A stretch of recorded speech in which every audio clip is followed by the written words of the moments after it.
Imaginez perdre tout ce que vous aimez, en un seul jour, des enfants, des richesses, la santé, le respect, tout. Et pourtant, à terre, couvert de cendres, le corps meurtri et l'âme en morceaux.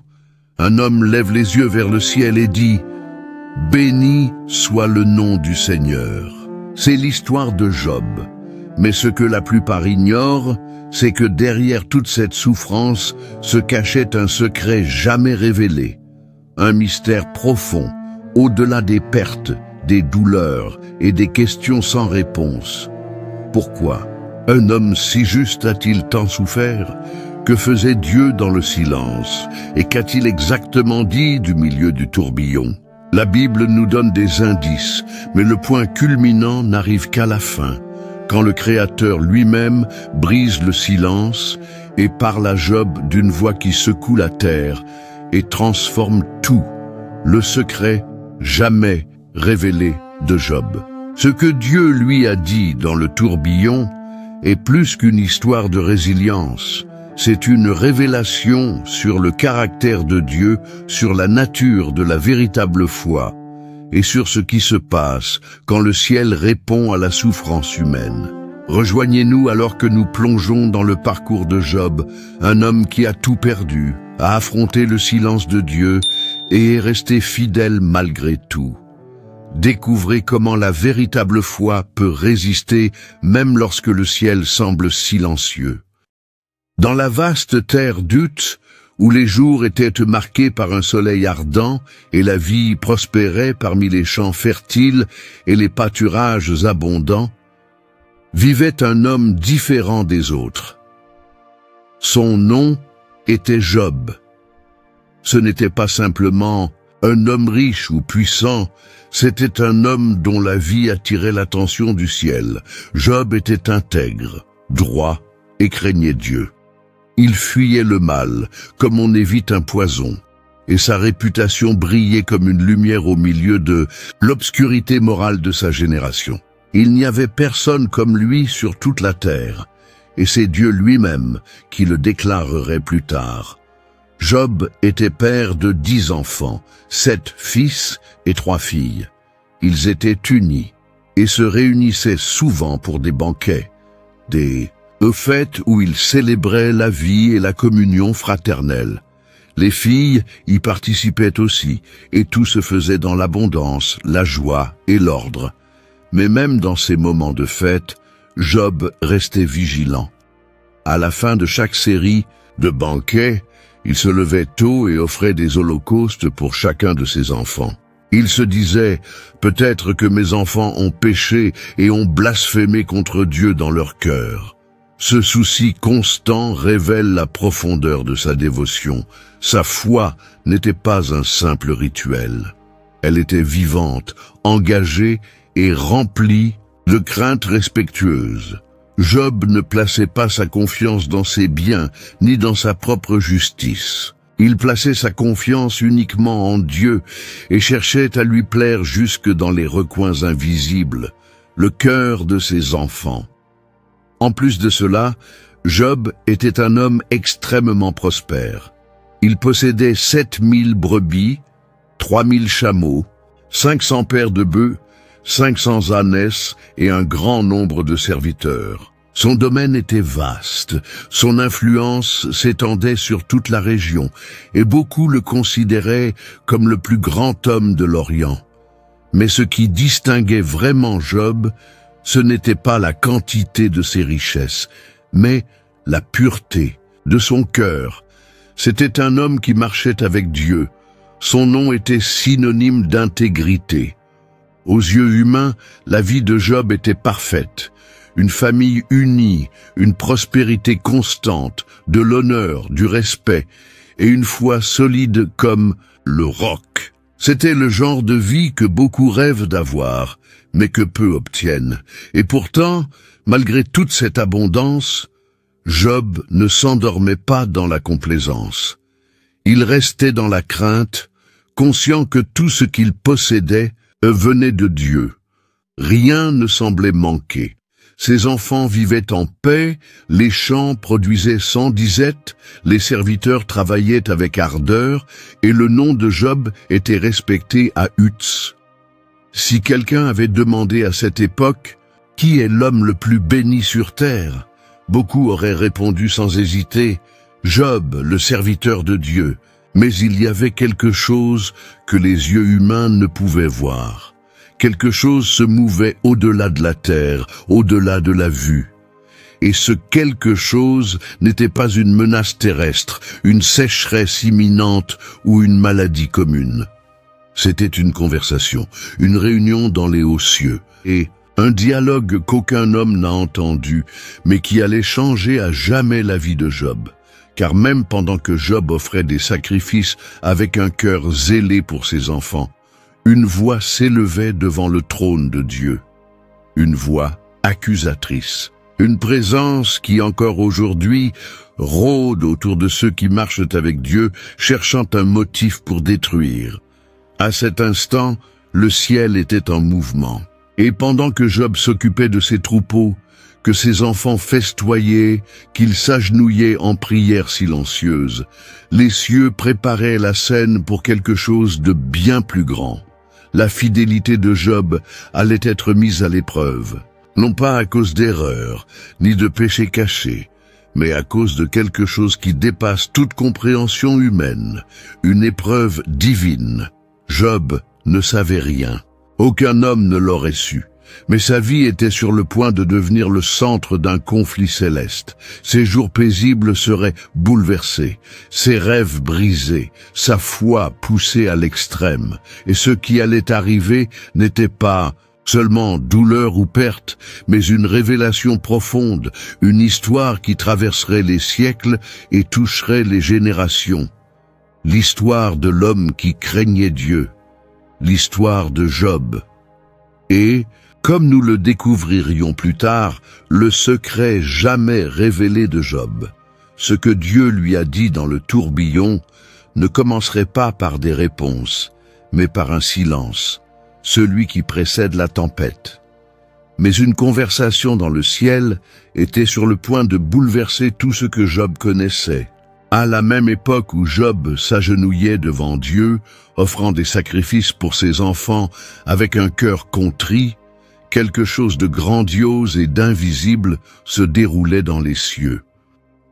Une scène que nul œil humain ne pouvait contempler, mais dont les conséquences allaient résonner sur la terre.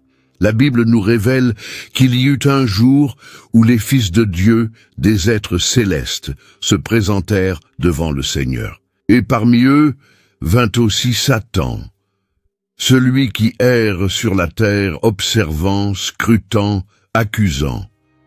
Le Seigneur souverain et connaissant toutes choses engagea le dialogue.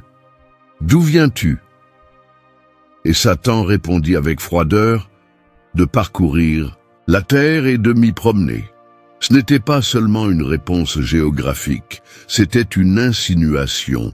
Il observait l'humanité, cherchait des failles, mesurait les intentions. Alors Dieu, avec une confiance totale, mentionna un nom qui résonnait entre le ciel et la terre. « As-tu remarqué mon serviteur Job? Il n'y a personne comme lui sur la terre, un homme intègre, droit, qui craint Dieu et se détourne du mal. » La réponse de Satan fut audacieuse, presque sarcastique. « Est-ce gratuitement que Job craint Dieu? Ne l'as-tu pas entouré d'une haie de protection, lui, sa maison et tout ce qui lui appartient? Tu as béni l'œuvre de ses mains, et ses biens se sont multipliés. Mais étends ta main, touche à tout ce qu'il possède, et tu verras s'il ne te maudit pas en face. » C'était un défi direct à la fidélité de Job. Satan affirmait que la foi de Job était achetée par les bénédictions, qu'il n'était fidèle que parce que tout allait bien. C'était une accusation contre l'intégrité de Job et indirectement contre le caractère même de Dieu, comme si le Seigneur avait besoin d'acheter la dévotion par la prospérité.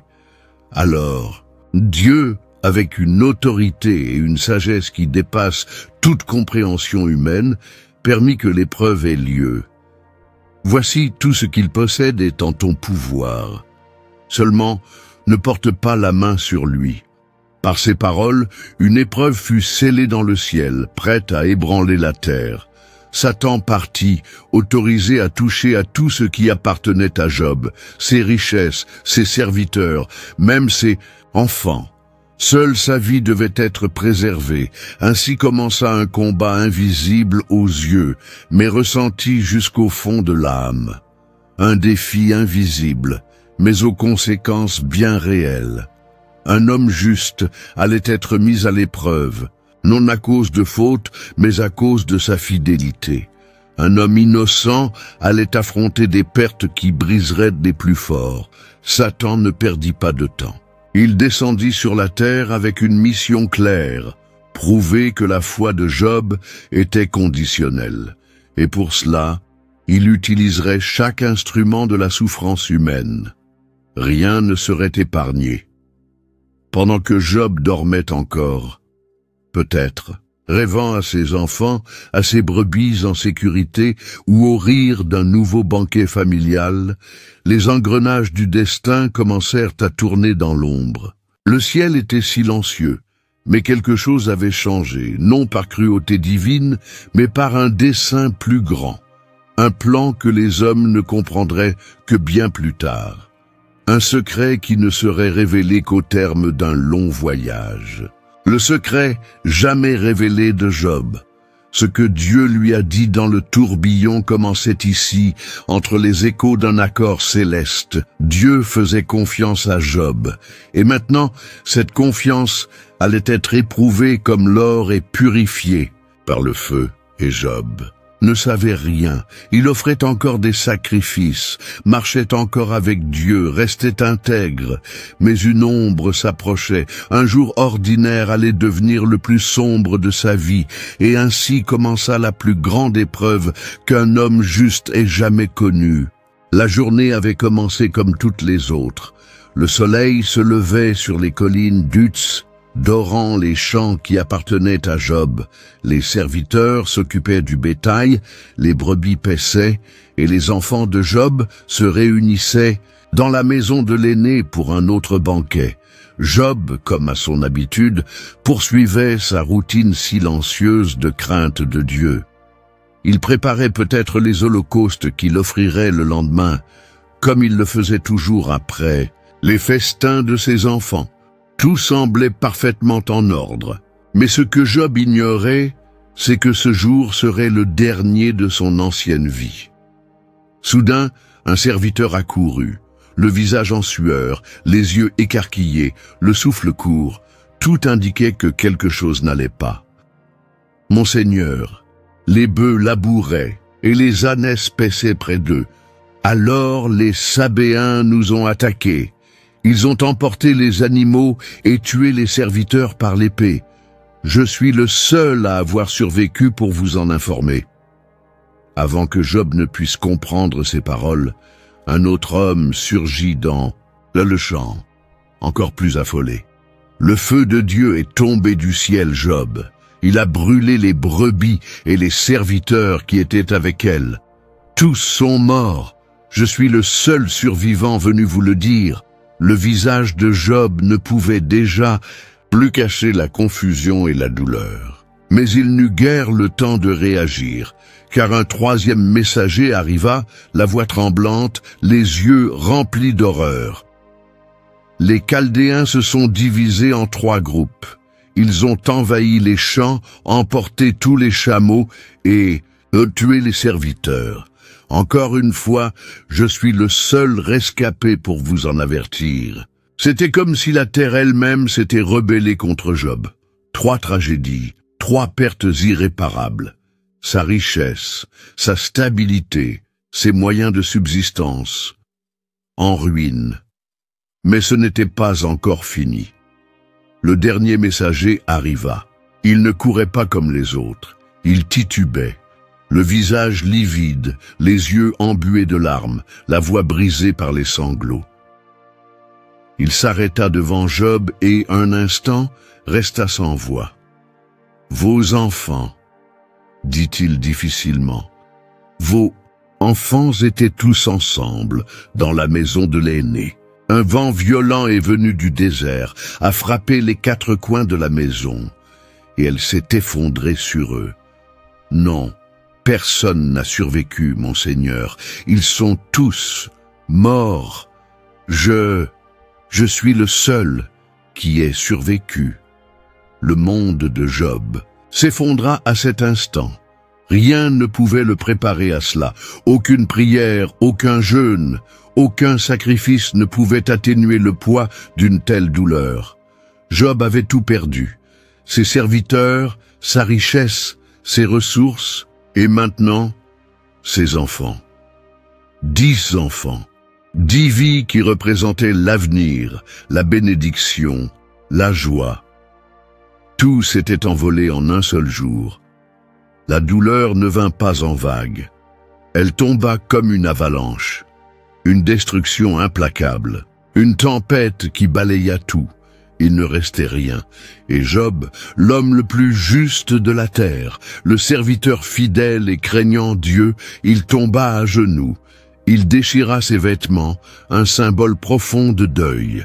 Il se couvrit de cendres, s'abandonnant à l'expression la plus pure de douleur et d'humiliation. Mais ce qu'il fit ensuite allait surprendre le ciel et la terre. Job adora. Oui, au milieu de la destruction, il se prosterna et adora. Nu je suis sorti du ventre de ma mère, et nu j'y retournerai. Le Seigneur a donné, le Seigneur a repris, béni soit le nom du Seigneur. Job ne blasphéma pas. Il ne murmura pas, il n'accusa pas Dieu d'injustice. Ses biens étaient repartis, ses serviteurs étaient repartis, ses enfants étaient repartis. Mais la foi, elle était encore là, solide, blessée mais vivante. Cependant, dans les coulisses invisibles du ciel, Satan observait. Le premier assaut n'avait pas détruit l'âme de Job. Mais la guerre n'était pas terminée, la tempête ne faisait que commencer, la révélation était encore loin, et les ombres préparaient désormais un coup encore plus cruel. Mais Job tiendrait-il bon dans sa foi encore longtemps? Avant de continuer, nous vous demandons votre soutien. Abonnez-vous à la chaîne et laissez un like pour nous fortifier et nous aider à continuer à partager ces histoires profondes de la Bible. Poursuivons maintenant avec l'angoisse, les interrogations et le secret jamais révélé de Job. Le dernier messager était parti. L'écho de ses paroles flottait encore dans l'air, comme si la douleur parlait d'elle-même, même après le silence. Un silence dense, lourd comme la pierre, un vide qui envahissait tout l'espace autour de Job. Aucune voix, aucun cri, aucun son des serviteurs, aucun bêlement de brebis ni mugissement de bœuf. Juste le bruit du vent frappant les murs de la maison. Une maison désormais vide de rire et pleine de souvenirs. Job restait immobile. Son regard était fixé au sol, comme si la terre pouvait lui offrir une réponse. Mais il n'y avait pas de réponse. Il n'y avait que de la poussière, des cendres et de l'absence. L'absence de ses enfants, l'absence des ouvriers, l'absence de l'abondance qui remplissait autrefois chaque centimètre de sa vie. En quelques heures, tout avait disparu. Et avec cela, quelque chose en Job commençait à se briser. Non pas sa foi, mais sa structure émotionnelle. Il se leva lentement, comme un homme portant le poids du monde sur ses épaules. Ses pieds touchaient le sol sans assurance, comme si la terre qui l'avait soutenu jusqu'à ce jour avait cédé sous le poids de la tragédie. De ses mains lentes et tremblantes, il saisit sa tunique et la déchira de haut en bas. C'était un signe sacré de deuil, une coutume ancienne pour exprimer ce que le cœur ne pouvait plus crier. Puis il s'agenouilla. Il prit une poignée de cendres du sol et les répandit sur sa tête. Les cendres, symbole de fin, de ce qui a été consumé, de ce qui ne peut plus être restauré par les mains humaines. Le plus grand homme de l'Orient n'était plus qu'une silhouette courbée au sol, couverte de poussière. Mais c'est là, sur ce sol froid et souillé, entre larmes sèches et souvenirs brûlants, que Job fit quelque chose que personne n'aurait imaginé.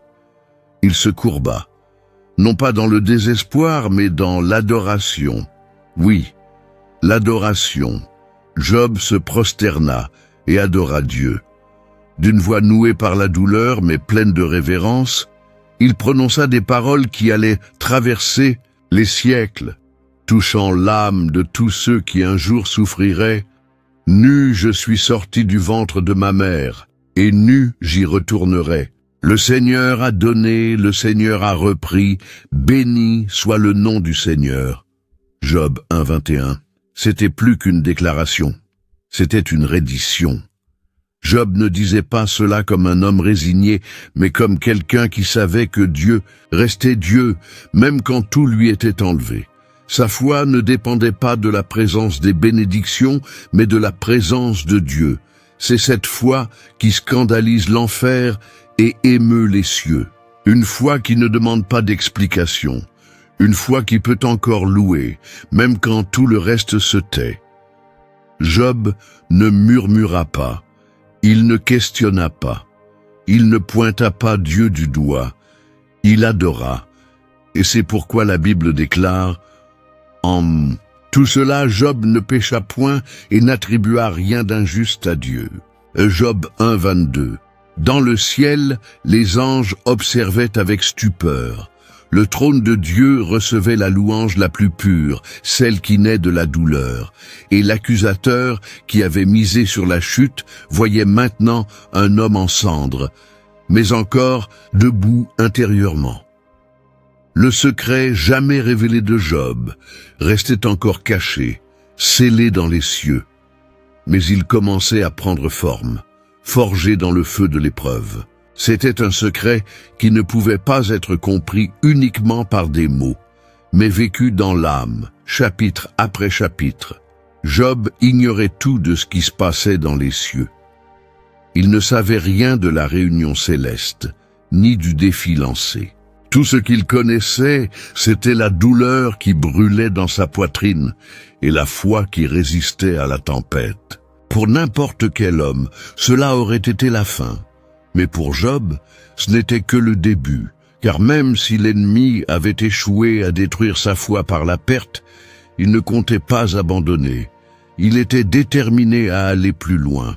Si les richesses et les enfants n'avaient pas suffi à faire plier le juste, il allait maintenant toucher le corps même de Job. Il y aurait une nouvelle réunion, une nouvelle permission, une nouvelle blessure. Mais la souffrance de Job ne faisait que commencer. Alors que Job était encore prosterné au sol, couvert de cendres et meurtri par les pertes qui avaient bouleversé sa vie, une nouvelle scène se déroulait dans les cieux. Pour la seconde fois, les fils de Dieu, des êtres célestes, se présentèrent devant le Seigneur. Et encore une fois, parmi eux se trouvait Satan. Dieu qui connaît toutes choses n'avait pas besoin de rapport. Pourtant il demanda « D'où viens-tu » Satan répondit avec la même froideur que précédemment « De parcourir la terre et de m'y promener. » Alors le Seigneur, une fois de plus, mentionna le nom de Job avec fierté. « As-tu remarqué mon serviteur Job ? Il n'y a personne comme lui sur la terre, un homme intègre et droit, qui craint Dieu et se détourne du mal. Il conserve encore son intégrité, bien que tu m'aies incité contre lui pour le faire périr sans raison. » La réponse de Satan fut pleine de mépris. « Peau pour peau, tout ce qu'un homme possède, il le donnera pour sa vie. Mais étends ta main, touche à ses os et à sa chair, et tu verras s'il ne te maudit pas en face. » C'était un nouveau défi. L'ennemi reconnaissait que Job avait traversé la perte sans renier sa foi. Mais il croyait que frappé physiquement, si son corps était envahi par la douleur, Job finirait par maudire Dieu. Dieu, une fois de plus, permit l'épreuve. Voici, il est en ton pouvoir, seulement épargne sa vie. » Avec cette autorisation, Satan descendit sur la terre avec fureur, et sans tarder, le corps de Job devint un champ d'affliction. Des ulcères infectés couvrirent sa peau, des plaies ouvertes des pieds à la tête. Les démangeaisons étaient insupportables, les blessures s'infectaient, l'odeur de chair malade se répandait. Job, l'homme le plus respecté de l'Orient, n'était plus qu'un spectacle de douleur. N'ayant plus la force de marcher, il sortit de sa maison et s'assit sur un tas de cendres au milieu des ruines de tout ce qui lui restait. Il prit un tesson de poterie et se grattait avec, essayant d'atténuer un minimum de la douleur qui le consumait. La scène était désolante. Un corps détruit, un cœur brisé, un esprit cherchant un sens.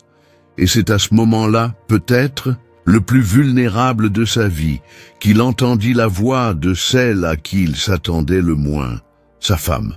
Elle s'approcha et, en voyant l'état misérable de Job, ne put contenir sa révolte. Ce qu'elle voyait n'était pas seulement la souffrance d'un homme, mais l'effondrement de tout en quoi elle croyait. « Tu persistes encore dans ton intégrité, maudit Dieu, et meurs !» Des paroles dures, tranchantes comme des lames. Elle ne parlait pas seulement avec colère. C'était le cri de quelqu'un qui ne supportait plus de voir souffrir l'homme en qu'elle aimait. Peut-être était-ce le désespoir lui-même qui parlait à travers elle, mais le coup fut cruel. Au moment où Job avait le plus besoin de soutien, il reçut une condamnation. Abandonne. Mais même là, au milieu de la douleur, du mépris et de la solitude, Job resta ferme. « Tu parles comme une insensée. Nous recevons de Dieu le bien, et nous ne recevrions pas aussi le mal ?» Job 2, 10. Job ne blasphéma pas, il ne se révolta pas. Il n'abandonna pas sa foi. Il savait que son intégrité ne dépendait pas des bénédictions. Et bien que son corps fût en ruine, son âme restait ancrée en Dieu. Les yeux du ciel étaient encore posés sur lui. Le secret jamais révélé de Job n'avait pas encore été prononcé. Mais chaque étape de ce chemin le rapprochait de la réponse divine. Job était vivant, blessé mais vivant. Et plus encore, fidèle, mais désormais, la souffrance prendrait une autre forme, une forme invisible, profonde, silencieuse. Si le corps avait déjà été frappé, viendrait maintenant quelque chose de plus difficile encore, la solitude et le jugement. Car 3 amis s'approchaient, non pas avec des remèdes, mais avec des accusations. Le corps était blessé, mais le coup à l'âme ne faisait que commencer. Job était toujours là, assis sur les cendres, le corps couvert de plaies et l'âme blessée de l'intérieur. La douleur était constante, mais le silence qui l'entourait semblait amplifier sa souffrance. Le vent sifflait à travers les ruines et l'odeur des plaies ouvertes se mêlait à la poussière du désespoir. Il était difficile de reconnaître en cet homme celui qui, autrefois, avait été le plus grand de l'Orient. La nouvelle de la tragédie s'était répandue, et lorsqu'elle parvint aux oreilles de ses plus proches amis, Eliphaz, Bildad et Tsophar, ils décidèrent d'aller à sa rencontre. Ce n'était pas un court voyage. Chacun venait d'un pays différent, et leur intention était claire. Consoler et encourager leur ami dans sa souffrance, mais rien ne les avait préparés à ce qu'ils allèrent voir. De loin, alors qu'ils approchaient des terres d'Utz, ils aperçurent une silhouette courbée, enveloppée de poussière et de ténèbres. Un instant, ils doutèrent que ce fût lui. L'image était si défigurée, si éloignée de l'homme qu'ils avaient connu, qu'ils peinèrent à croire qu'il s'agissait bien de Job. Quand enfin ils le reconnurent, ils ne purent contenir leur émotion.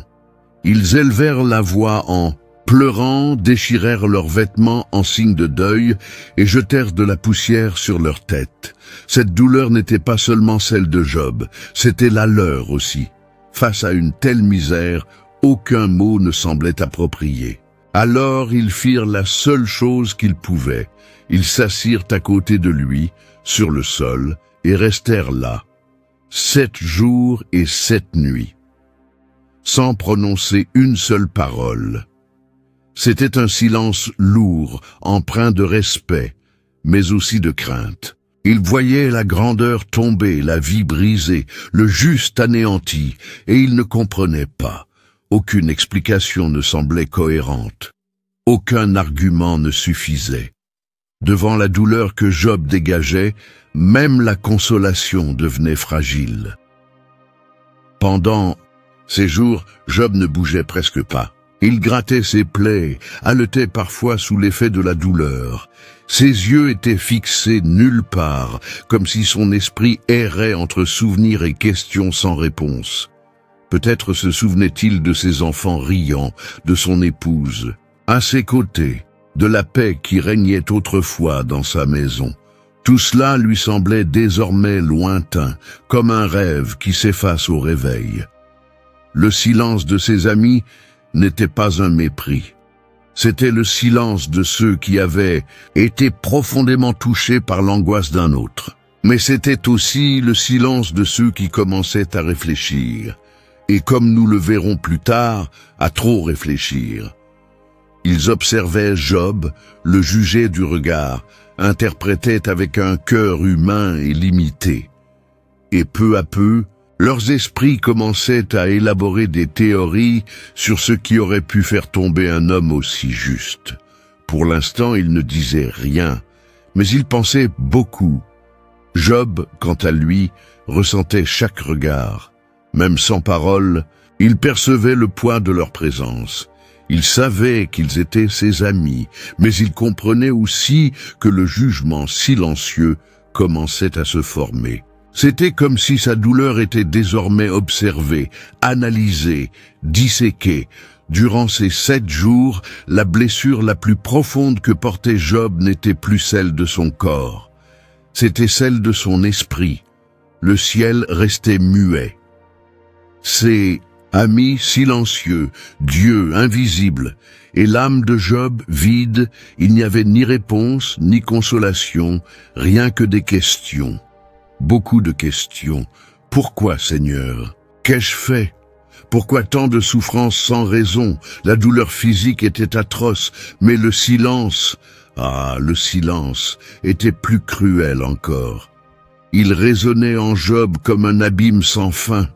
7 jours à fixer le vide, à tenter de comprendre l'incompréhensible, à attendre une réponse qui ne venait pas, jusqu'à ce qu'enfin quelque chose changeât. Au 8e jour, Job rompit le silence, et ce qui sortit de sa bouche ne fut ni une salutation, ni un simple soupir. Ce fut un cri d'angoisse, un cri chargé de douleur accumulée. Il ne maudit pas Dieu, jamais il ne ferait cela, mais il maudit le jour de sa naissance, et ainsi les paroles commencèrent à surgir. Des paroles d'un cœur blessé, d'un homme qui croyait encore, mais qui ne pouvait plus contenir son agonie. Job parla enfin et brisa le silence d'un cri de détresse. Le silence avait été rompu, et non pas par des paroles légères, mais par un cri profond venu de l'âme blessée de Job. Après 7 jours sans prononcer un mot, il ouvrit la bouche. Non pour se défendre, ni pour chercher du réconfort, mais pour libérer le poids d'une douleur qui débordait de l'intérieur. Les paroles de Job n'accusaient pas Dieu. Ce n'étaient pas des blasphèmes. Elles révélaient l'agonie de quelqu'un qui ne voyait plus de sens à sa propre existence. Que périsse le jour où je suis né et la nuit où l'on a dit « Un homme est conçu ». C'était un cri pour disparaître. Job ne désirait pas seulement mourir, il souhaitait ne jamais avoir existé. Il voulait que le jour de sa naissance soit effacé du calendrier, que la nuit où sa vie avait été conçue n'ait jamais eu lieu.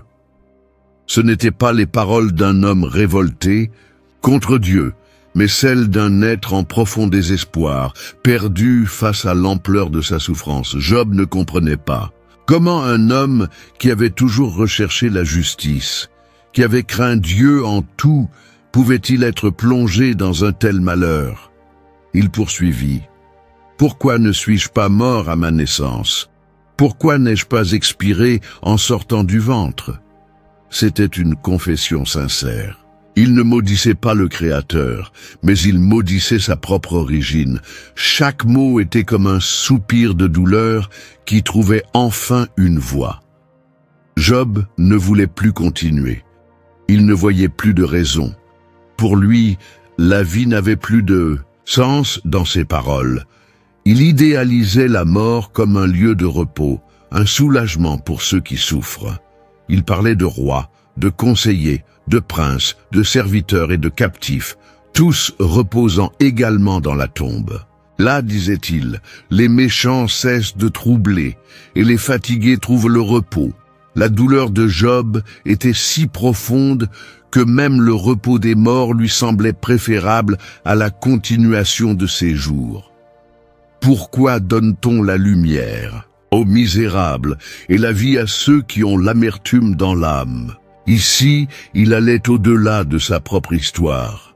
Il questionnait le sens même de la souffrance humaine. Pourquoi permettre la naissance de quelqu'un si sa vie n'est faite que de larmes? Pourquoi maintenir l'existence d'un être dont la seule compagnie est l'angoisse? Il ne le savait pas, mais ces questions allaient résonner à travers les générations. Car chaque être humain, à un moment ou un autre, traverse l'ombre du désespoir.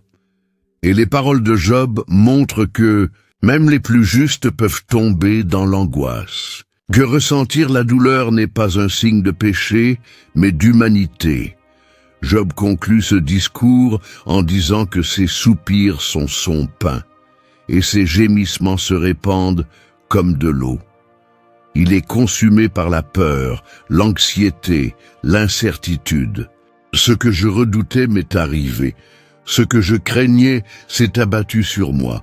Je n'ai ni paix, ni repos, ni tranquillité, mais le trouble est venu.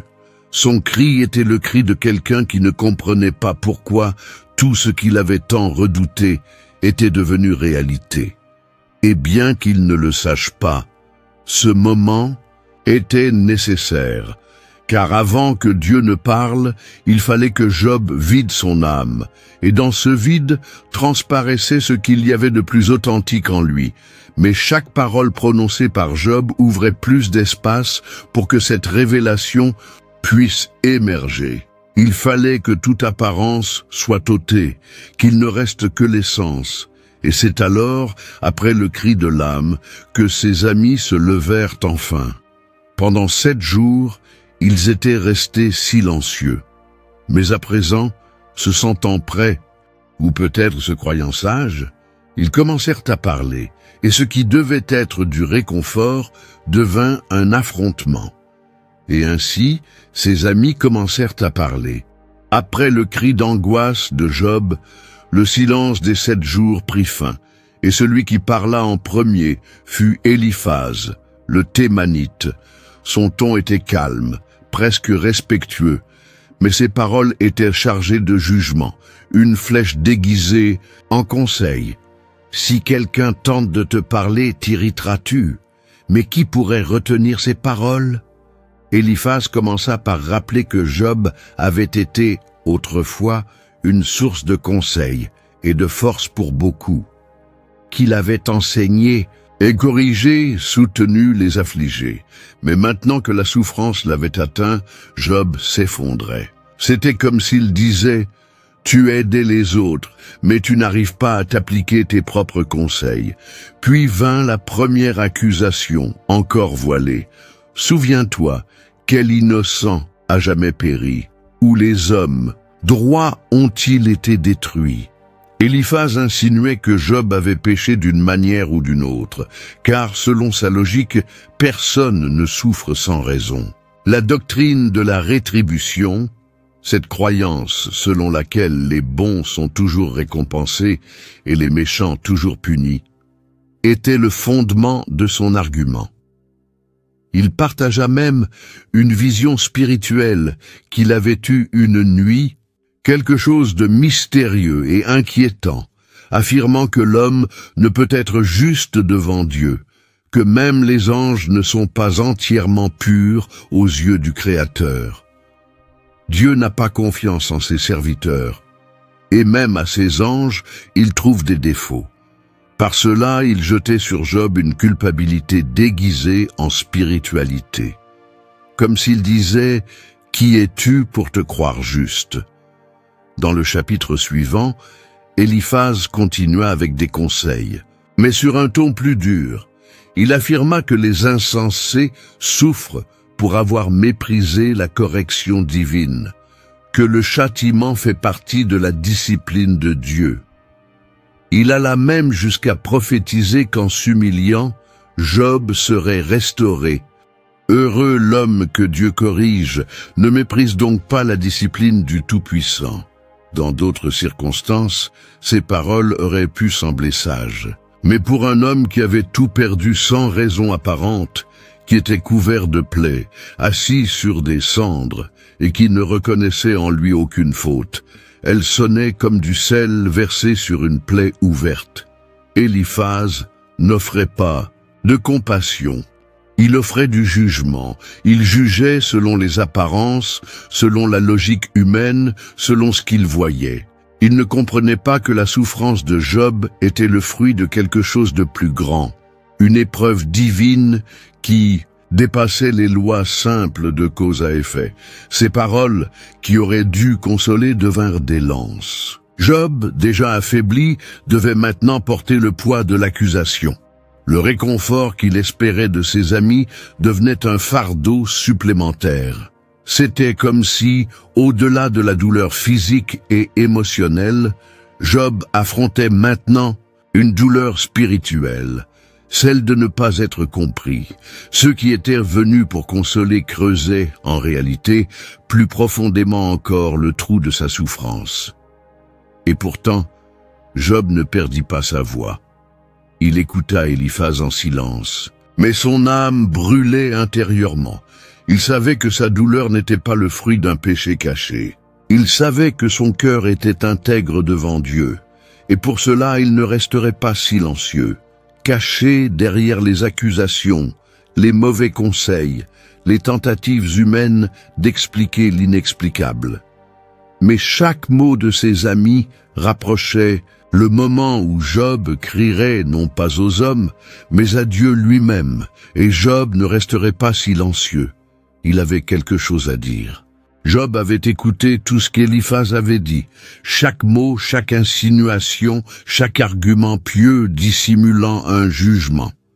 Et lorsqu'il ouvrit enfin la bouche, ce ne fut pas avec colère, mais avec douleur, une douleur profonde, mêlée à la tristesse d'être mal compris.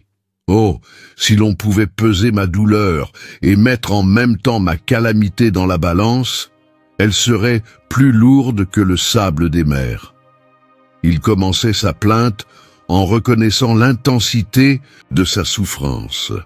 Il ne demandait pas de pitié, mais de la compréhension. Sa douleur était si lourde, si vaste, qu'il était incapable de la mesurer. Et ce qui le blessait le plus n'était pas seulement la perte, mais le fait que ses amis, au lieu de le consoler, le jugeaient. À l'affligé, l'ami doit montrer de la compassion, même envers celui qui abandonne la crainte du Tout-Puissant. C'était un rappel et un reproche. Job disait, avec des paroles directes, que même s'il s'était éloigné de Dieu, ce qu'il affirmait ne pas avoir eu fait, il méritait quand même de la compassion. Mais ses amis, au contraire, l'attaquaient avec des doctrines, comme si sa souffrance pouvait être résolue par des formules religieuses. Ils comparaient leurs paroles à la force d'un torrent asséché qui trompe ceux qui espèrent y étancher leur soif. Ses espoirs de consolation avaient été déçus. Job se tourna alors vers Dieu. Il reconnaissait la grandeur divine, mais exprimait aussi sa confusion. Qu'est-ce que l'homme pour que tu fasses tant de cas de lui, et que tu t'occupe de lui. C'était une question empreinte non seulement de curiosité, mais aussi d'un certain désespoir. Pourquoi Dieu, si grand, posait-il un regard si scrutateur sur un homme si petit? Pourquoi surveiller chaque pas, permettre tant de souffrances, imposer tant d'épreuves? Puis vint le cri le plus sincère. Si j'ai péché, que t'ai-je fait, ô gardien des hommes? Pourquoi m'as-tu pris pour cible? Il ne comprenait pas. Il ne prétendait pas être parfait, mais ne voyait en lui aucune faute qui justifierait une telle douleur. C'était comme s'il était frappé par une cause qu'il ignorait. Son cœur s'ouvrait tout entier devant Dieu, mais Job ne s'arrêta pas là. Il poursuivit sa défense, affrontant désormais la logique de ses amis avec encore plus de fermeté. Oui, je sais bien qu'il en est ainsi. Comment l'homme serait-il juste devant Dieu? Il reconnaissait que nul n'est juste devant Dieu par ses propres mérites. Il savait que la grandeur du Créateur était incommensurable. Dieu pouvait déplacer des montagnes, cacher le soleil, étendre les cieux, tout cela sans que l'homme puisse comprendre ou contester. Et pourtant, Job ressentait l'urgence de plaider sa cause. Il voulait quelqu'un pour se tenir entre lui et Dieu, quelqu'un qui pourrait comprendre sa douleur, expliquer sa situation, donner du sens. Qui me dira où le trouver? Je m'approcherai alors de son tribunal. Mais au milieu de la confusion, sa foi montrait une force incroyable. Même blessé, même incompris, même perdu, il faisait confiance. Et dans l'un des moments les plus profonds de son discours, il déclara « Même s'il me tue, j'espérerai en lui ». Cette phrase était la preuve que sa foi n'était pas motivée par des récompenses ou une protection. Job disait « Même si je meurs de la main de Dieu, je continuerai à lui faire confiance ». Une foi qui n'exige pas d'explication, ou qui survit au silence, qui demeure sans garantie. Mais le jugement n'était pas terminé, et Job le savait. Ses paroles tombaient comme une pierre dans un étang calme, et ses amis, au lieu d'écouter, se préparaient à répliquer. Ce qui devait être un dialogue allait devenir un tribunal, et les accusés seraient les blessures de Job. Et, tant que la réponse divine ne venait pas, la souffrance humaine continuait, suspendue entre questions, douleurs et discours. Mais le jugement des amis se poursuivait de plus en plus cruel.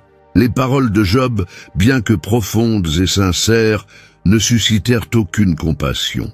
Au contraire, elles provoquèrent des réactions encore plus dures. Le deuxième ami, Bildad, ne montra ni la délicatesse ni la modération d'Éliphaz. Son approche fut directe, sans place pour le doute. Si Job souffrait autant, c'était parce qu'il avait péché, et probablement ses enfants aussi. Jusqu'à quand tiendras-tu de tels discours?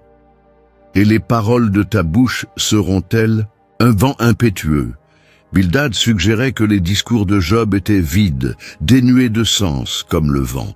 Pour lui, Dieu ne pervertit pas la justice. Si les enfants de Job étaient morts, c'est qu'ils avaient péché. Et si Job faisait maintenant face à la misère, la seule issue était de chercher Dieu avec sincérité, ce qui, dans l'esprit de Bildad, signifiait se repentir de péché caché. Si tu es pur et droit, il veillera certainement sur toi et rétablira la demeure de ta justice. Le discours de Bildad reposait sur une logique théologique simple. Dieu récompense les justes et punit les méchants. Donc, si Job souffrait, c'était de sa faute. Et s'il ne l'admettait pas, c'était par orgueil. Job écouta et répondit avec une tristesse dans l'âme. Il cria de nouveau. Il ne niait pas la justice de Dieu, mais ne voyait en lui aucune faute méritant tant de souffrance. Alors, une fois de plus, il leva sa voix vers le ciel, non pour se plaindre, mais pour supplier. « Tu sais bien que je ne suis pas coupable. Et cependant, nul ne peut me délivrer de ta main. Il demandait pourquoi Dieu l'avait formé avec tant de soin, comme on façonne l'argile pour maintenant l'écraser. Où était la miséricorde? Où était le sens? Mais avant que la moindre compassion ne surgisse chez ses amis, le troisième d'entre eux arriva, Tsophar. Et avec lui, la dureté atteignit un nouveau niveau. Tsophar fut le plus agressif. Il déclara que Job parlait trop, que ses paroles étaient vaines, et que si Dieu agissait avec justice parfaite, Job recevrait moins que ce qu'il méritait. Tsophar dit, « Plût à Dieu qu'il parlât, qu'il ouvrît ses lèvres contre toi, et qu'il te révélât les secrets de la sagesse. Sache que Dieu te traite avec moins de rigueur que ne le mérite ton iniquité. » C'était cruel. Tsophar non seulement supposait que Job était coupable, mais affirmait qu'il méritait un châtiment encore plus grand. Et comme les autres, il offrait un faux espoir. Si Job se repentait, sa vie reviendrait à la normale. Le problème, c'est que Job n'avait rien à se reprocher. Il connaissait son intégrité devant Dieu. Les discours se succédaient. Éliphaz revint, puis Bildad et même Tsophar répéta ses accusations. C'était comme un cycle, un tribunal, informel où trois amis se relayaient pour condamner un innocent. Ils citaient de vieux proverbes, racontaient leurs expériences, évoquaient des histoires populaires. Ils parlaient du sort des méchants, de la prospérité des justes, de la manière dont Dieu abaisse les orgueilleux et élève les humbles. Et toujours, ils insinuaient « Job, tu as fait quelque chose, avoue-le. » La logique était implacable. La souffrance est la preuve du péché. Mais ils avaient tort. Leur logique n'atteignait pas les cieux. Car cette épreuve n'était pas un châtiment, c'était un dessein. Et cette histoire ne parlait pas de culpabilité, mais de confiance. Job, de plus en plus brisé intérieurement, commença à se détourner des arguments des hommes. Il comprit qu'il ne trouverait ni justice ni compassion dans les discours de ses amis. Alors, il commença à crier vers quelque chose de plus grand. « Car je sais que mon Rédempteur est vivant, et qu'il se lèvera le dernier sur la terre. » C'était la réponse d'une foi qui refusait de mourir. Au milieu d'une accusation sans miséricorde, Job éleva sa voix avec conviction.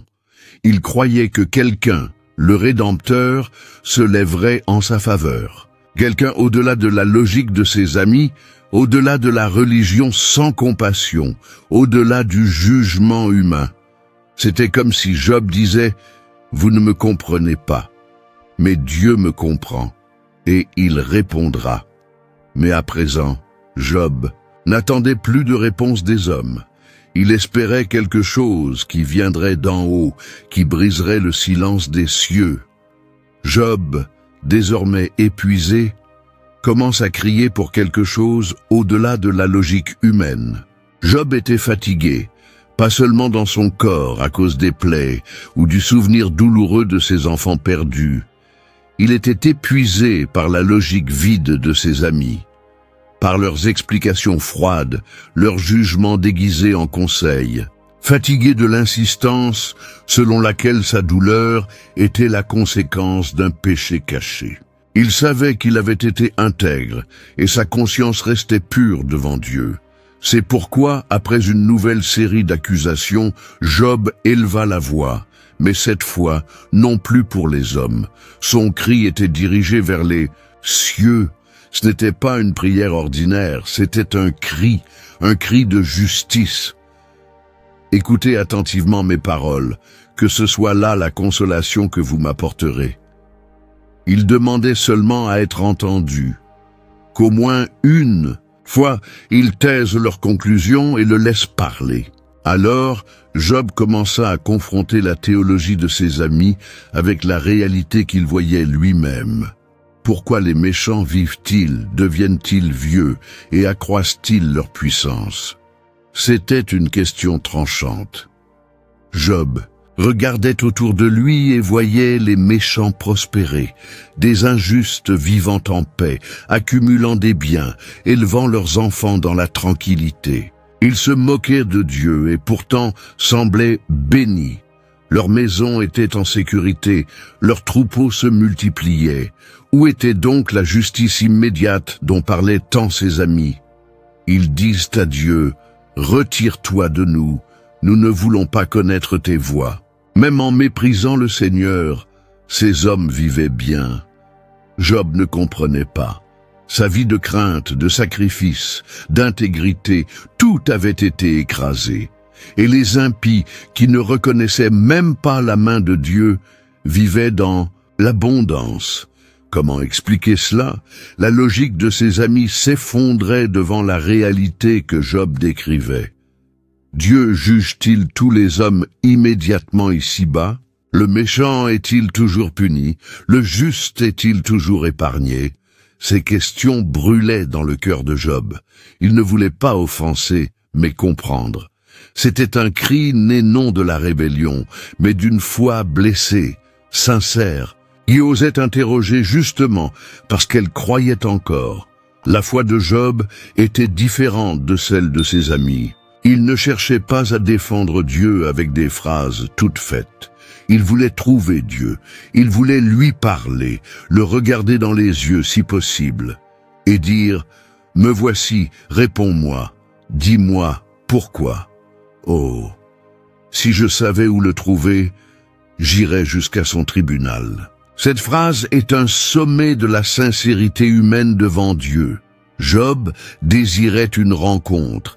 Il voulait exposer son cas devant le Seigneur, comme quelqu'un qui se présente à un procès, non pour défier l'autorité, mais pour chercher la clarté.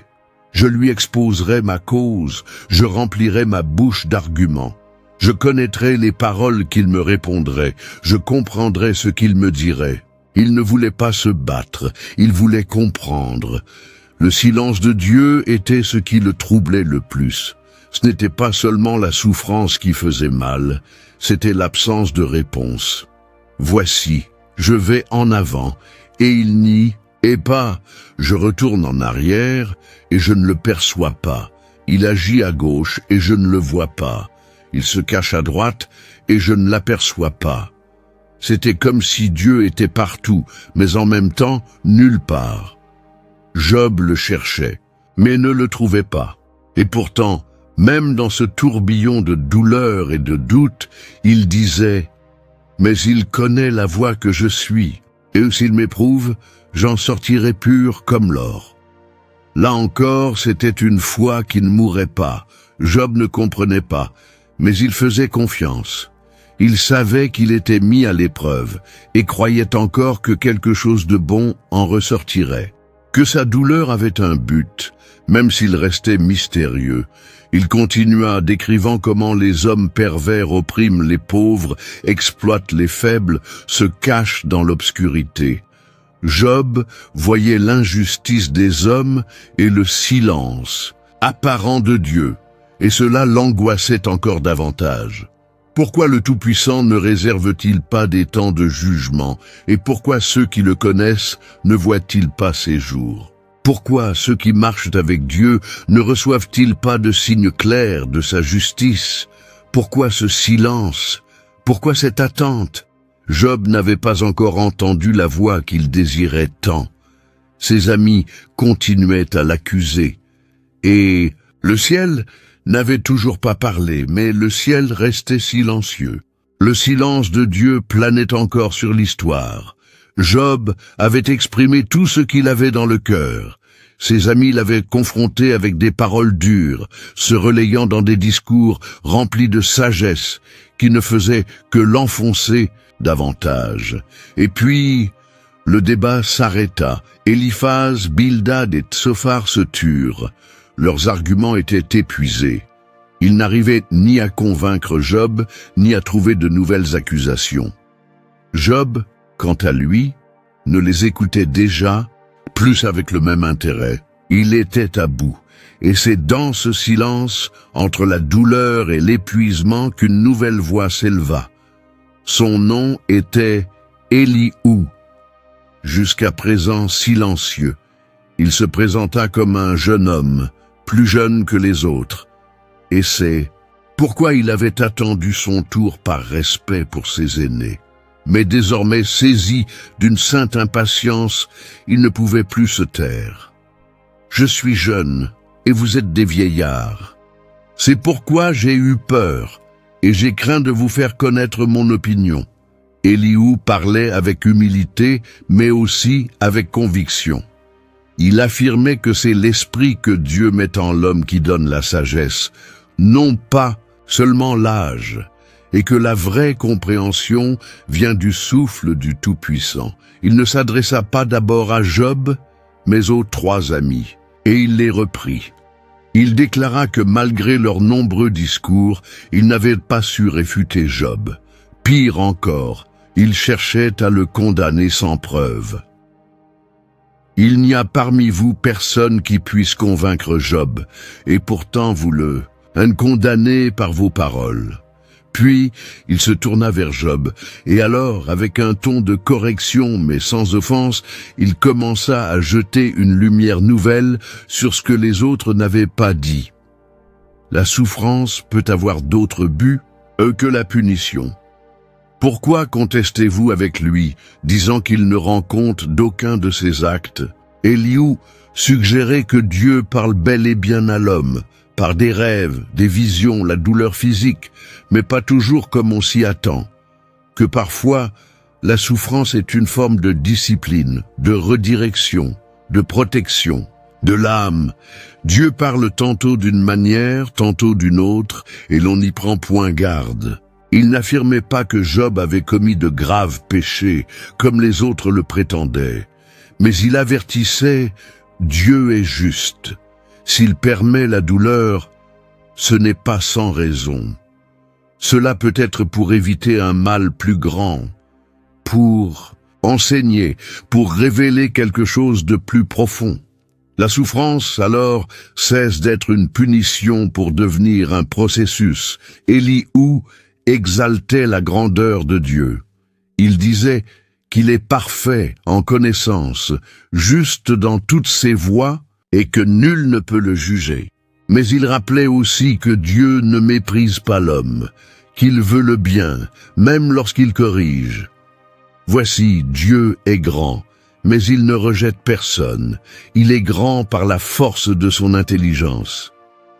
Élihu s'efforçait de montrer que Dieu n'est pas indifférent à la douleur humaine, qu'il est souverain, certes, mais aussi attentif, que la souffrance de Job n'était pas un abandon, mais peut-être une invitation à une plus grande révélation. Dieu est grand par sa puissance. Qui enseigne comme lui? Durant ses discours, Élihu utilisait la création comme illustration. Il parlait des nuages, du tonnerre, de la pluie. Il montrait le ciel et disait « Vois la grandeur, vois les mystères, vois comme l'homme ne comprend pas, mais vit pourtant chaque jour sous ces phénomènes. » C'était comme s'il disait « Job, peut-être que Dieu ne t'explique pas tout maintenant, mais il agit. Même si tu ne comprends pas, fais-lui confiance. » Élihu n'offrait pas de réponse exacte, mais quelque chose de nouveau, de l'espérance avec crainte et de l'humilité avec confiance. Ses paroles ne blessaient pas, elles éveillaient. Elles étaient fermes, mais pas cruelles, directes, mais jamais humiliantes. Contrairement aux autres, Élihu ne cherchait pas à prouver quoi que ce soit. Il cherchait à montrer Dieu, non comme un juge, mais comme un maître. Et à la fin de son discours, il s'écria « Avec Dieu réside une majesté redoutable. Le Tout-Puissant, nous ne pouvons l'atteindre. » Il concluait avec révérence, plaçant Dieu dans son rôle de souverain absolu, tout en invitant Job à le reconnaître comme celui qui dépasse toute compréhension humaine. L'air semblait chargé. Les paroles d'Élihu flottaient comme le présage de quelque chose de grand. Le ciel était encore silencieux, mais plus pour longtemps. Car là, après la voix du jeune homme, quand le dernier argument humain s'éteignit, vint le tourbillon. Et lorsque cela prit fin, le tourbillon était là. Le ciel était chargé. Après de longs chapitres de douleur, d'accusations et de recherches désespérées d'explications, enfin, le silence fut rompu. Non par une opinion humaine de plus, non par un nouvel argument théologique, mais par un quelque chose que personne n'attendait, une tempête. Un tourbillon commença à se former à l'horizon. Ce n'était pas un simple coup de vent. Il y avait de la puissance, de la gloire, de la crainte dans ce mouvement céleste. La nature semblait s'éveiller devant la présence invisible du Créateur. Des éclairs fendaient les cieux, le vent hurlait entre les rochers, et la terre semblait trembler sous les pieds des hommes. Et alors, Dieu parla. Alors l'Éternel répondit à Job du milieu du tourbillon. Les paroles du Très-Haut sortirent du cœur de la tempête. C'était comme si l'univers tout entier s'inclinait devant la voix de son Créateur. Il n'y avait plus de place pour la théorie, la spéculation ou le débat. Désormais, c'était Dieu lui-même qui prenait la parole. Mais ce qu'il dit, surpris, il ne commença pas par consoler, ni par expliquer. Il ne justifia pas la souffrance de Job, ni ne révéla les coulisses du défi céleste. Au lieu de cela, Dieu posa une question.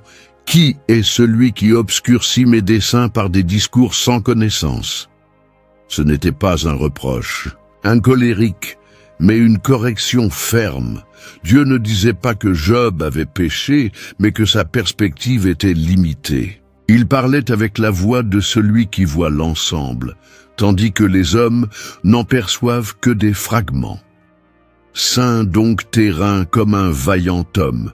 Je t'interrogerai, et tu me répondras. À partir de là, une avalanche de questions tomba sur Job comme une pluie torrentielle de sagesse. Mais ce n'étaient pas des questions pour obtenir des réponses, c'étaient des questions pour révéler la grandeur divine et la petitesse humaine. Où étais-tu quand je fondais la terre? Déclare-le, si tu as de l'intelligence. Chaque parole portait le poids de la création. Dieu interrogeait sur les dimensions de la terre, les fondements du monde, les limites de la mer. Il parlait de l'aurore, des profondeurs océaniques, du lieu où la lumière se sépare des ténèbres. Es-tu allé jusqu'aux sources de la mer, ou t'es-tu promené dans les profondeurs de l'abîme? C'était comme si le Créateur soulevait le voile de l'existence, invitant Job et chacun de nous à détourner les yeux de la douleur pour contempler la majesté qui soutient toute chose. Dieu parlait des trésors de la neige, des constellations, des lois des cieux. Non par nom, image par image, il exaltait son œuvre, non par orgueil, mais pour susciter la révérence. Il évoquait la pluie qui tombe dans le désert où aucun homme ne marche. Le corbeau qui crie pour sa nourriture, la chèvre sauvage qui enfante, le bœuf indomptable, l'autruche qui oublie ses œufs sur le sol, le cheval qui hennit dans la bataille, le faucon qui plane dans les hauteurs. Chaque détail de l'univers était mentionné, et chacun portait le même message. Connais-tu ces choses, Job? Comprends-tu comment tout cela fonctionne? Ce n'était pas une humiliation, c'était une révélation. Dieu ne répondait pas aux questions de Job par des explications. Il répondait par sa présence. Il ne disait pas pourquoi Job souffrait. Il montrait qui il était. Et ce faisant, le poids même de la douleur commençait à se déplacer. Car face à l'immensité du Très-Haut, même la souffrance change de place. Non parce qu'elle cesse de faire mal, mais parce qu'elle se trouve désormais entourée de quelque chose de plus grand. La majesté. Divine Job avait entendu bien des voix, celle de ses amis pleine de jugement, celle d'Éliou pleine de conviction, mais la voix du tourbillon était pleine de gloire. Mot après mot, le Créateur traçait à travers ces questions une nouvelle vision du monde, de l'homme, de la foi. Là, au milieu des tonnerres et de la sagesse, Job ne recevait pas de réponse. Il recevait mieux, encore, la révélation que Dieu est aux commandes, même quand tout semble s'effondrer, que la foi n'a pas besoin d'explication, mais de reddition. Le tourbillon tournait autour de Job, mais en lui, quelque chose commençait à s'apaiser. La tempête grondait encore, les paroles de Dieu continuaient de résonner au milieu du tourbillon, mais à présent, ce n'était plus seulement une démonstration de puissance, c'était une révélation. Ce que Dieu disait à Job allait bien au-delà de simples réponses à ces questions. C'était une invitation à contempler quelque chose d'infiniment plus grand. Où étais-tu quand je posais les fondations de la terre ? Cette question n'était qu'un commencement. À partir de là, Dieu entama un majestueux défilé de questions rhétoriques, toutes destinées à mener Job à un seul endroit, l'humilité devant la gloire de Dieu. Dieu ne révéla pas à Job le dialogue avec Satan, ni n'expliqua pourquoi tant de souffrances avaient été permises. Il ne parla ni d'épreuves, ni de secrets célestes. Mais il révéla ce que Job avait le plus besoin de voir, Dieu lui-même. Il parla des constellations, des ordres du ciel, du cycle de la pluie, de la rosée, du givre. Il pointa le comportement des animaux, le lion, le corbeau, la chèvre.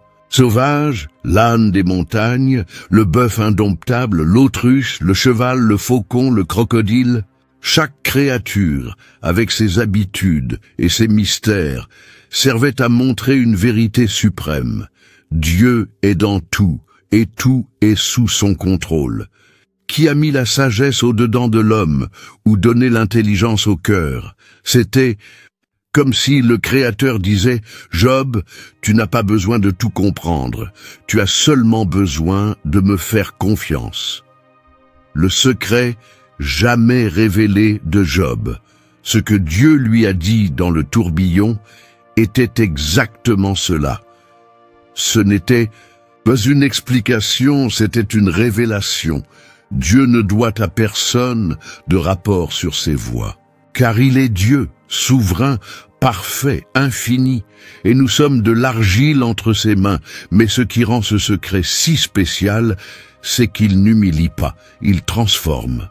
Il ne place pas l'homme sous Dieu pour l'écraser, mais pour le remettre à sa place, d'où il peut mieux voir, avec révérence et confiance. Job se trouvait devant quelque chose qu'aucun autre homme n'avait expérimenté de cette façon.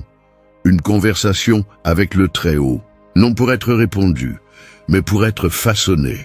Dieu poursuivit. Celui qui dispute avec le Tout-Puissant doit-il l'instruire? Et enfin, Job commença à répondre. Mais ses paroles étaient toutes autres.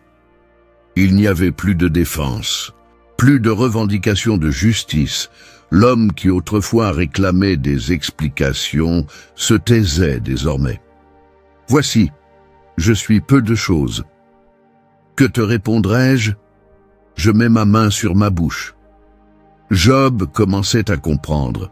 Sa douleur était toujours réelle. Ses pertes restaient présentes. Mais quelque chose en lui avait changé. Il n'avait plus besoin de connaître les raisons de tout. Car désormais, il connaissait celui qui règne sur tout.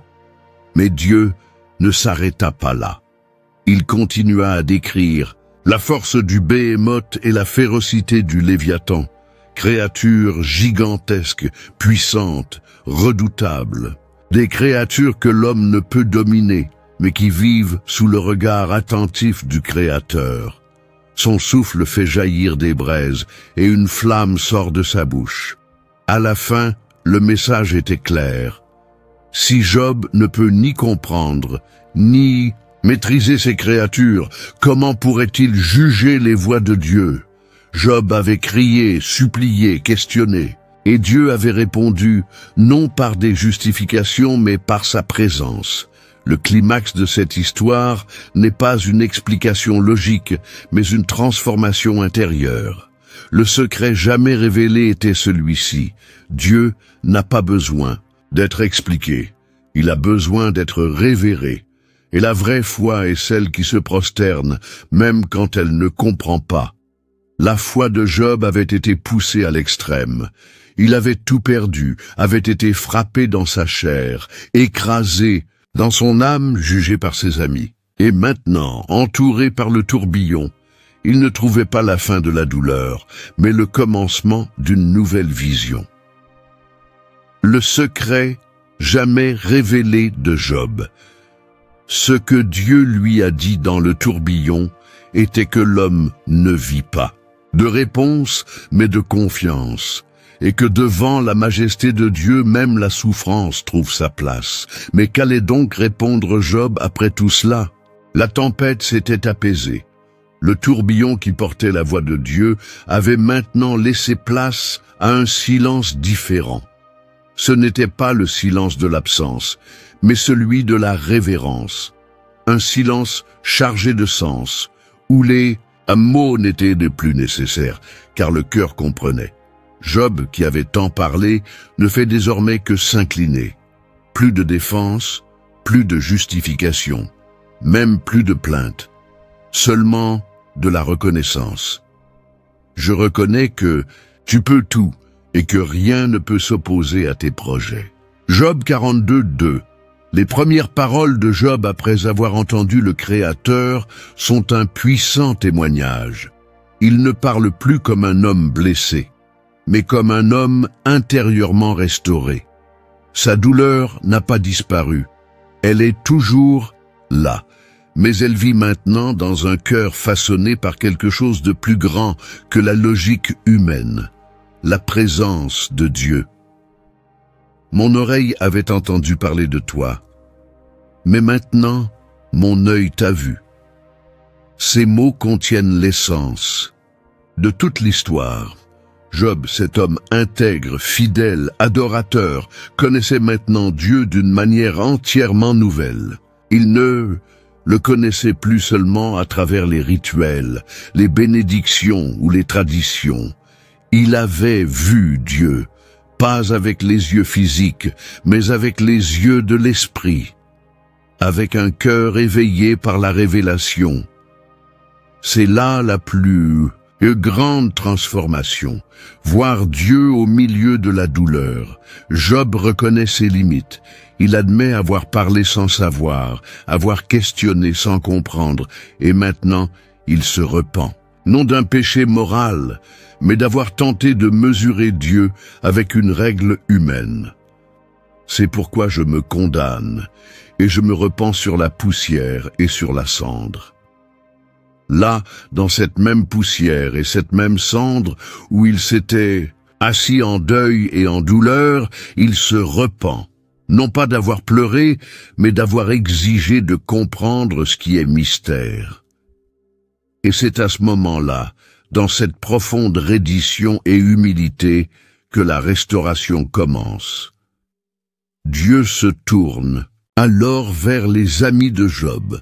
Eliphaz, Bildad et Tsophar avaient parlé avec arrogance, attribuant à Job des fautes qu'il n'avait pas commises.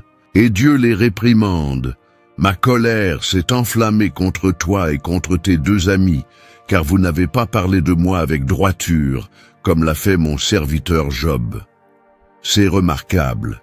Dieu prend la défense de Job. Malgré tout, malgré ses plaintes et ses questions, le Seigneur reconnaît que Job a parlé avec sincérité. Sa douleur était réelle, son cœur honnête. Et cela, pour Dieu, vaut plus que des discours corrects mais vides de compassion. Alors, Dieu ordonne que les amis offrent des sacrifices. Mais cela ne suffit pas. Ils auront besoin que Job intercède pour eux. Oui, celui qui avait été injustement accusé devient maintenant l'intercesseur de ceux qui l'avaient blessé avec leurs mots. Mon serviteur Job priera pour vous, car j'accepterai sa prière, et Job, dans son humilité, prie pour eux. Cette scène est aussi puissante que le tourbillon. L'homme blessé devient maintenant celui qui guérit, celui qui a souffert en silence, intercède avec miséricorde. Et c'est à ce moment-là, quand Job prie pour ceux qui l'ont blessé, qu'un miracle se produit, et l'Éternel rétablit Job lorsqu'il eut prié pour ses amis. Dieu inverse le sort, il transforme la scène, il change le destin. Et non seulement il le restaure, mais il le bénit au double. Tout ce que Job avait perdu, troupeaux, richesses, dignité, fut rendu et multiplié. Il eut de nouveaux enfants, vécut encore de longues années, vit jusqu'à la 4e génération de ses descendants. Mais plus important que tout cela, il avait vu Dieu le secret, jamais révélé, de Job. Ce que Dieu lui a dit dans le tourbillon n'était pas une explication mais une rencontre.